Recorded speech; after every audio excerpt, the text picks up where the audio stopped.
দীর্ঘদিন যাবৎ আপনাদের জন্য এখানে আপনাদেরকে খাদ্যের ব্যবস্থা করেছে আল্লাহ তাআলা, একটু ভোজনের ব্যবস্থা আল্লাহ কবুল করেন, আল্লাহুম্মা আমিন। যে ভাই এবং যারা এই প্রোগ্রামটা করে আগামীতে যেন এর থেকে বড় হয় ইনশাআল্লাহ, এই জন্য আপনার ওয়ালাইকুম আসসালাম, মা ভালো আছেন? আলহামদুলিল্লাহ, বাচ্চারা বাসীরা আগামীতে যেন এর থেকে বেশি বড় হয় কেউ যাবেন না, দয়া করে। আপনারা কিন্তু আমাকে বলেছিলেন যাবে কেন নানা চলে গিয়ে হবে, আমার নানা 100 টাকা দান করে কবুল করুন আল্লাহ তাআলা, আমার একজন ভাই 210 টাকা দান করে আল্লাহ দান করে আরেকজন ভাই 20 টাকা দান করে আল্লাহ দান করে কবুল করো। এবার বসেন, আবু জাহেলের কাছে গিয়েছে কয়জন? কয়জন গিয়েছে? 5 জন গিয়েছে। বিশ্বনবী জনাবে মুহাম্মদ রাসূলুল্লাহর বিপদ কয়টা? কয়টা বিপদ? 1 নম্বর বিপদ হচ্ছে বিশ্বনবী জনাবে মুহাম্মদ রাসূলুল্লাহর সন্তান মারা গেছে। 2 নম্বর বিপদ হচ্ছে ছাত্র অনেক লাখ টাকা পকেটে যা ছিল সব দিয়েছে, মহিলাদের ভিতর থেকে কিছু টাকা পয়সা প্রাণ ভরে দোয়া করবে ইনশাআল্লাহ, আল্লাহ কবুল করে দেন, আমিন। অনেক মায়েরা সুস্থ রোগের মধ্যে ভুগতেছেন, অনেক বিবাহিতা আমার মায়েরা সন্তান হচ্ছে না, অশান্তিতে সংসার করতেছেন, আল্লাহ তাআলা তাদেরকে সুসংবাদ সন্তানের সংবাদ দিবেন, আল্লাহুম্মা আমিন। এই দোয়া করতে পারবেন না ইনশাআল্লাহ, আল্লাহ কবুল করে করেন, আমিন। প্রিয় ভাইরা আমার আসেন, আল্লাহ তাআলা আয়াত নাযিল করলেন সূরাতুল কাউসার, ইন্না নিশ্চয়। আমার ভাই আরেক করেছে পকেটের টাকা যেখানে যাচ্ছে সবই দিয়ে দিচ্ছে, আল্লাহ এর দানকে কবুল আর মঞ্জুর করেন, আল্লাহুম্মা আমিন। ইন্না আতাইনাকাল কাউসার, রাসূল আমি আপনাকে কাউসার দিলাম। কি দিলাম? কাউসার কি? কেন এই যুবকেরা বসে কথা হচ্ছে কেন? এই তোমরা ডিস্টার্ব করলে হবে না, এই কথা বলা হবে না, ইনশাআল্লাহ আস্তে কথা বলতে হবে।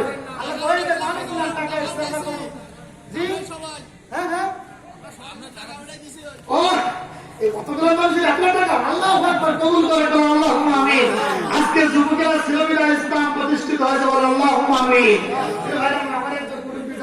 50 টাকা দিয়েছে, আল্লাহ তাআলা কবুল আর মঞ্জুর করে, বলেন আল্লাহুম্মা আমিন। অনেকগুলো টাকা আপনারা দিয়েছেন, এখানে 13,993 টাকা মোট 14,000 কত টাকা আপনারা এই পর্যন্ত দান করেছেন। এর লম্বা লিস্ট আছে, সবার নাম পড়া সম্ভব না, ইনশাআল্লাহ দোয়া হবে, আল্লাহ কবুল করে, বলেন আল্লাহুম্মা আমিন। হুজুর আছেন, আজকে দোয়া করে দিবেন।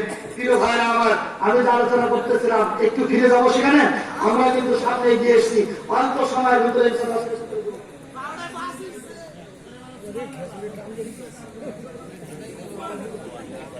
প্রিয় ভাইরা আমার, প্রিয় ভাইরা আমার, আল্লাহ রাসূল সাল্লাল্লাহু আলাইহি ওয়াসাল্লামের পর 3 আয়াত বিশিষ্ট একটা সূরা নাযিল হয়ে গেল, সূরাতুল কাউসার। ইন্না আতাইনাকাল কাউসার, হে নবী আমি আপনাকে কাউসার দিলাম, কিয়ামতের ময়দানে 1 বিঘত মাথার উপরে থাকবে সূর্যটা, জিহ্বাটা নাভিস্থল পর্যন্ত ঝুলে যাবে। কথা বলেন, কথা ঠিক কি ঠিক না? মাথার মগজ গোলাম তকবক তকবক করে পড়তে থাকবে। বিশ্বনবী জনাবে মুহাম্মদ রাসূলুল্লাহ কাল কিয়ামতের ময়দানে ওই হাউজে কাউসারের পানি নিজে হাতে তার উম্মতদেরকে পান করাবে। হাউজে কাউসারের পানি খেতে চান? কাল কিয়ামতের ময়দানে হাউজে কাউসারের পানি খেতে চান? দিনে কমসে কম 3 থেকে 4 ভাগে গুলি খেতে হবে। কথা কয় না? হাউজে কাউসারের পানি যদি খেতে চান তাহলে মুখটাকে পবিত্র বানাতে হবে। কথা বলেন, কথা ঠিক না? ওয়াসাটা কবি খাস্তা দেওয়া যাবে না, বোম পাটার মতো কাজানো যাবে না। একটু 19-20 হলে স্ত্রীর গালাগালি শুরু। নুন যদি তরকারিতে একটু বেশি হয়ে যায়, স্ত্রীদের উপরে ঝাঁকাঝাঁকি মারামারি শুরু হয়ে যায়। বিশ্বাস করেন, স্ত্রী রান্না বাড়ায় যে স্বামী সুস্থ সন্তুষ্ট থাকে, আল্লাহর রহমত সেই সঞ্চারে আসতে থাকে। ওরাও মানুষ। আমার চাচাদি বলেছে তার স্ত্রী মারা গেছে, জীবন সঙ্গী 40 টাকা দিয়েছে, আল্লাহ তার দানকে কবুল করবে না। আমি এরকম টাকা দিচ্ছি তোমার দেশে কেন? দেশের দেন আপনারা করবেন না। এখন যদি কেউ টাকা দেয় রাখ করবেন না, রাখ করবেন 30 টাকা দিয়েছে, আমি প্রিয় ভাইরা আমার বলেছিলাম মাদের জন্য একটু ওয়াজ করবো। কথা বলো ঠিক কিনা? আজকে স্বামীর শাসিত আমার মায়েরা আজকালের মায়েরা অত্যন্ত স্বামী ভক্তি মানুষ, বিশ্বাস করেন আল্লাহ রাসূল সাল্লাল্লাহু আলাইহি ওয়াসাল্লাম যখন ঘর থেকে বের হয়ে যেতেন, স্ত্রীর দিকে লক্ষ্য করে সুন্দর ভাষায় একটা সালাম দিতেন, আসসালামু আলাইকুম বলে ঘর থেকে বেরিয়ে যেতেন। আল্লাহ রাসূলের হাদিস, বিশ্বনবী যদি কোন স্ত্রী তার স্বামীকে কাজের জন্য ঘর থেকে বিদায় দেওয়ার সময় আল্লাহ রাসূলের বাণী আসসালামু আলাইকুম বলে এবং সুন্দর একটা মিষ্টি হাসি দিয়ে যদি বিদায় দিতে পারে, ওই স্বামী কোনদিন ডাইনি বায়ে তাকাবে না। কথা কয় না? এই মহিলারা পীর সাহেবের দরবারে, কবিরাজের দরবারে রেডি। ওই মহিলাদের টাকা ইস নাকি? মহিলাদের টাকা দেখো পকেট বুঝাই দিতেছে। এই দেখেন কত টাকা, সুবহানাল্লাহ। আল্লাহ আমার মাদেরকে তুমি রাবিয়া বস্তির মতো নেককার বানাও। আল্লাহ তুমি কাউকে এদের আরে শুন না, কি দরকার কি তালায় বললাম, দেখো দিন আল্লাহ তুমি আমার মাদেরকে রাবিয়া বস্তির মতো বানাও। ধরেন আল্লাহ আগে এটা মহিলারা টাকাতে সেটা তো রাত করেছেন কিনা টাকা, এটা দাঁড়াতে এরা মহিলাকে দাম দিকে রাত করেছে না, এটা আমার পাঠিয়ে দিয়েছে আবার কি বল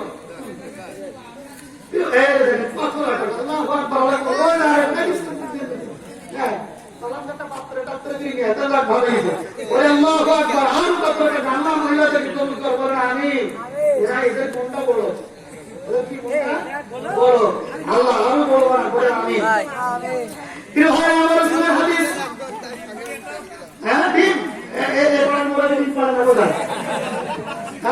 পারে ডিম দেবে কালকে থেকে দেবে, এরা ডিম খায়, সমস্যা নেই। তাহলে হাদিস, আল্লাহ রাসূলের হাদিস, যদি কোন স্ত্রী তার স্বামী যখন ঘর থেকে বের হবে অতি সুন্দর মায়াবী সুরে স্বামীকে ডেকে বলবেন, প্রাণের স্বামী গো, তুমি বাহিরে যাচ্ছ, কমসে কম 4-5 ঘন্টা বাহিরে থাকবা, 6-7 ঘন্টা কাজ করবা, কতক্ষণ পর্যন্ত তোমাকে দেখতে পাবো না। মা বোনেরা খেয়াল করে শোনেন, কবিরাজ বাড়ি তাবিজ আনতে যাওয়া লাগবে না। আমি যে তাবিজ দিচ্ছি তাবিজটা বাড়ি নিয়ে যান, ইনশাল্লাহ কবিরাজের বাড়ি যাওয়া লাগবে না। শ্মশান ঘাটের কয়লা বালিশি ঢুকানো লাগবে না, জোড়া তাল গাছে ব্রেক মারা লাগবে না, জোড়া কবরের মাঝখানে তাবিজ পোতা লাগবে না। রাসূলের হাদিস মানেন সংসারে শান্তি আসবে। কুদ্দুসীর মাইয়ের দিকে আপনার সামনে আর কোনদিন চোখ দেবে না। হাদিস হলো, যদি কোন স্বামী কাজের জন্য বাড়ির থেকে বের হয়, এই ওদিকে কিন্তু সে আবু জাহেলের কাছে সামনে আপনি গেছে, ওরা মনে আসতো, ওরা মনে রাখেন। হয় না আমার স্ত্রী যখন বের হয়ে গেল, স্বামী যখন কাজের জন্য বের হবে, মায়াবী ভাষায় সুন্দর করে, ও মা কান খাড়া করে হাদিসটা শুনে যান, কান খাড়া করে শুনে যান। স্বামীকে আসসালামু আলাইকুম ওয়া রাহমাতুল্লাহ, আল্লাহ আপনাকে ভালো রাখুক, কাজে বরকত দেখ, এইভাবে দোয়া করে সালাম দিয়ে আপনি বিদায় দিবেন। যদি পারেন রাসূলের হাদিস নীরবে বিশ্বনায় তার কপালে একটা চুমা দিয়ে বের করে দিবেন। সারাদিন কাজ করবে আর বলবে, আমার তো না আজকে আমার সাথে যে ব্যবহার করেছে এরম কপালে বউ কয়জনের জোটে। সারাদিন কাজ করবে আর গল্প করবে, মনে মনে বাড়ি যাওয়ার সময় দুটো চকলেট নিয়ে যাবো, আসার সময় আপনার জন্য কিছু খাবার নিয়ে আসবে, মন ভরা ভালোবাসা নিয়ে আসবে। আল্লাহ রাসূল বলেন, যে স্বামী স্ত্রীর মধ্যে ভালোবাসার সম্পর্ক আছে, ওই সংসারের ভিতরে আল্লাহর রহমত ঝরঝর করে পড়তে থাকে। যেমন তসবির দানা একখানা কেটে দিয়ে উঁচু করলে ঝরঝর করে যেমন তসবির দানা গোলাম পড়ে যায়, ওই সংসারের ভিতরে আল্লাহর রহমত এসে যায়। কিন্তু এখনকার মহিলা কি করে জানেন, তেলের বোতল আর ব্যাগ দিয়ে কয় কি দেখো না, দেখো না তো সবই কিছু 4-5 দিন বাড়ি তেল নেই, এত দূর করছি তা কানে যদি না তেল মানে তো বাড়ি এসে আসছি ভাদ্য বলা হলো। আপনাকে মহিলারা বলে না, মহিলা বলে, আপনাকে মহিলা বলেন। হঠাৎ তোর ফোন দেশে কবে তুমি কাজ করতেছি, আর করতে কাজ করবো, বাড়ি হলদি নেই, কথা বলেন, কথা ঠিক কিনা? যত তেঁতুল সব বসে। আর এরা যখন রাস্তায় বেরিয়ে তখন মেঘের মধু যখন ধরে ইসরায়েল জান্নাতে যাবো, যাবেন? কত টাকা নেবেন? আর যাওয়ার সময় যদি ইসলামাই গেল একটু ভালো লেগে থাকে, ভাই আপনার বাসাটা কোথায় যাবো? আমরা কি খুব চেনা চেনা লাগে? এরপর ঝাউডাঙ্গা বাজারে গেলাম। টাকা হলে আগে যদি তখন তোমার টাকা দিত না। ঝাউডাঙ্গা বাজারে গেছে, থ্রি বাজারের দোকানে যেই বলতেছে আসসালামু আলাইকুম ভাইয়া, জীবনে স্বামী সালাম দেয় না, কথা বলে। অথচ ঝাউডাঙ্গা বাজারে যেই আসসালামু আলাইকুম ভালো আছেন, আমি গ্রাম যাই না, আপনি খোঁজ খবরটা বলবেন না। আর দিন আপনার দোকান থেকে কসমেটিক কিনি, বের আগেও কিনতাম, আরো কাছে ঘটনা ঘটিল। আমার এরপর আপনি সালামের পর সালাম দিচ্ছেন, যত মধুর ব্যবহার আপনার কাছে। আল্লাহ রসুল পর পুরুষের সঙ্গে কি ব্যবহার করবেন এটাও আল্লাহ রসুল শিক্ষা দিয়েছে, তো বলবো নাকি? আল্লাহ রসুল বলছেন তোমার স্বামী ব্যতীত অন্য কোন ব্যক্তি যদি তোমার ঘরে এসে সালাম দেয়, তুমি সালামের জবাব দেওয়া ওয়ালাইকুম সালাম।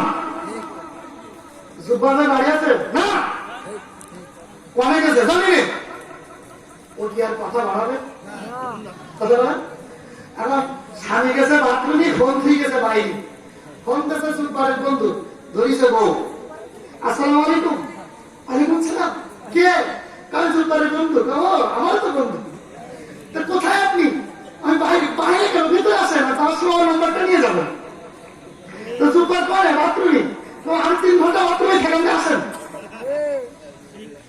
স্বামীর সঙ্গে যতটা ভালো ব্যবহার করা দরকার, ওই ব্যবহারটা যদি ঘুরিয়ে কোন মহিলা অন্য পর পুরুষের সঙ্গে ওই ব্যবহার করে, আল্লাহর রহমত ওই সংসার থেকে উঠে যায়।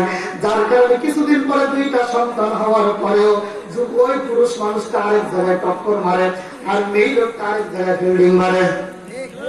পরকীয়ার প্রেমে জর্জরিত সমাজ, কথা ঠিক কিনা? কারণ রাসূলের সুন্নাত 3000 টাকাতে শাড়ি কিনে দিয়েছে, 8000 টাকার লেহেঙ্গা, কসমেটিক যা কিছু কিনেছে, কোনদিন একটু স্বামীর সামনে সাজে না। যখন হেড স্যার, মেয়ে হেড স্যার যখন স্কুলে ডাকে, তখন ওই শাড়ি দিয়ে পড়া শুরু করেছে। যা বলতেছে, ছোট যা বলতেছে, ওভাবে পড়া যাচ্ছে। আমার ময়নার হেড স্যার দেখতে যাচ্ছে, এত সাজা সাজি কেন? তাই হেড স্যার খুব ভালো মানুষ, এরকম খুব যাওয়া যায়। আর স্বামী বাড়ি এসে কাজ টাজ করি, বউ ঝাঁটিতে উঠুন। এখন স্বামী এসে পর বলতেছে, তুমি মা, ও ঝাঁটানে দাঁড়িয়েছে, আর ও দৌড়েছে। এখন লোকলে দৌড়াতে আগে একটু ঝাঁটাতে মরি, কেউ মারে কিনা কি জানি, তাই দৌড়াতেছে।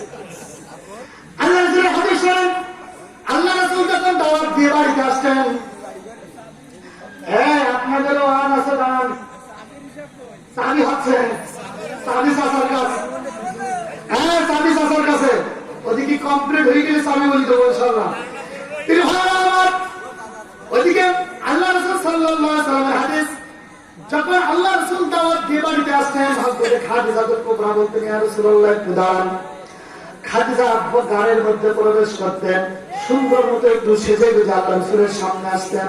আসসালামু আলাইকুম ইয়া রাসূলুল্লাহ, আপনি ভিতরে আসুন। আল্লাহ রাসূল ভিতরে আসতেন এবং রাসূল সাল্লাল্লাহু আলাইহি ওয়াসাল্লামের পা মুবারক হযরত খাদিজাতুল কুবরার চুল দিয়ে মুছিয়ে দিতেন।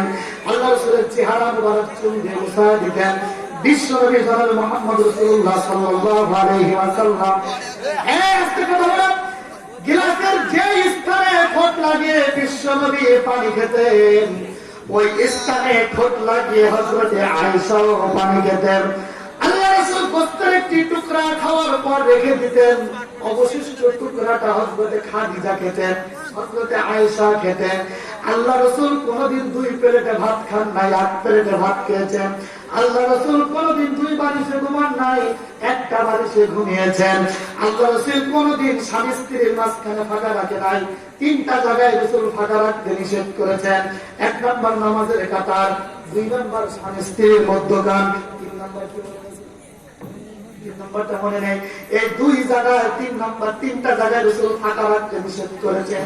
তার ভিতরে 1 নম্বর স্বামী স্ত্রী যখন রাত্রে ঘুমাবে, তখন স্বামী স্ত্রীর মধ্যস্থান ফাঁকা থাকবে না। আপনি উত্তম রূপে সাজবেন আপনার স্বামীর জন্য, যতক্ষণ সাজবেন আপনার স্বামী যতক্ষণ খুশি হবে, ততক্ষণ আল্লাহর রহমত পড়তে থাকবে। সুবহানাল্লাহ বলেন না? আল্লাহ রাসূলের হাদিস, বিশ্বনবী জনাব মুহাম্মদ রাসূলুল্লাহ সাল্লাল্লাহু আলাইহি ওয়াসাল্লাম তিনি যখন ঘরের ভিতরে প্রবেশ করতেন, ঘরে যে খাদ্যটা থাকতো দুইজন ভাগ করে খেতেন।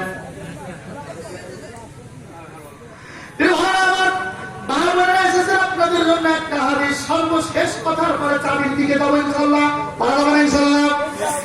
আমার ফরিদপুরে যাচ্ছিলাম আমি, আমার একজন রুগীকে রক্ত দেওয়ার জন্য এসেছি পরীক্ষার সময়।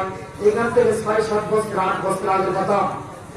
পরের দিন আমার এসেছি পরীক্ষা, অঙ্ক পরীক্ষা। আজকে আমি রক্ত দিতে যাচ্ছি ফরিদপুরে। যাওয়ার সময় প্রতিমধ্যে গাড়িতে আমার একজন ডাক্তারের সঙ্গে দেখা হলো, সেও যাচ্ছে ফরিদপুরে। তাই কলারা থেকে ফরিদপুরের দীর্ঘ রাস্তা একসাথে থাকার কারণে এই যুবকেরা কথাটা কান খাওয়া দিয়ে শোনেন, যাদের মা বেঁচে আছে বা মরে গেছে সবার জন্য বলছি, মা কত দামি জিনিস। ডাক্তার তিনি ডাক্তার, তার ওয়াইফ ফরিদপুরে থাকে, ডেলিভারি হবে, সন্তান প্রসব হবে, এই জন্য তিনি যাচ্ছেন দীর্ঘ সময়। ডাক্তারের সাথে আমার সময় কাটলো। আমি ডাক্তারের কাছে জিজ্ঞেস করলাম, ডাক্তার ভাই, ও প্রিয় ভাই, মা সন্তান প্রসব করে বিষয়ে আমাকে কিছু বলেন। সন্তান গর্ভধারণ হয় কেমনি এবং কি করে প্রসব করে, আর মা কেন এত ব্যক্ত হয় এই বিষয়ে আমাকে একটু বলেন। ডাক্তার তখন বর্ণনা দিচ্ছেন, একটা মায়ের পেটের ভিতরে 7 ইঞ্চি পরিমাণ সেলসিয়াস ডিগ্রি পরিমাণ জায়গা থাকে। কত? 7 সেলসিয়াস ডিগ্রি পরিমাণ জায়গা থাকে মার পেটে। একটা সন্তান যখন মায়ের গর্ভে ঢোকে, ঢোকার পরে যখন সন্তানের বয়স 7 মাস হয়, তখন এই সন্তানটা 6 সেলসিয়াস ডিগ্রি লম্বা হয়। মায়ের পেটের 7 ভাগের 6 ভাগ জায়গা খেয়ে ফেলে। সন্তানের পাটা থাকে মার কলিজা বরাবর। কি বরাবর? কলিজা বরাবর থাকে। ডাক্তারের কাছে পরামর্শ নিয়ে দেখবেন যুবকেরা, যারা মাদেরকে কষ্ট দাও তাদের জন্য বলছি, মাকে কষ্ট দিবা না। আপনার পাটা পেটে কলিজা বরাবর।